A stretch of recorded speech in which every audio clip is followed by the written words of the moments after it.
ఏం చెయ్యాలి?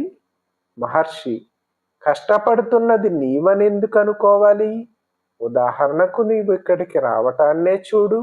ఇల్లు వదిలి బండిలో రైళ్ళన్నీ ప్రయాణించి ఇక్కడ స్టేషన్లో దిగి మళ్ళీ బండి ఎక్కి అట్లాగో ఆశ్రమం చేరుకున్నావు.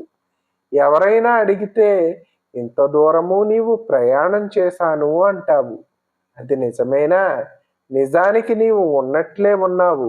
కదిలింది మెదిలింది రకరకాల వాహనాలు.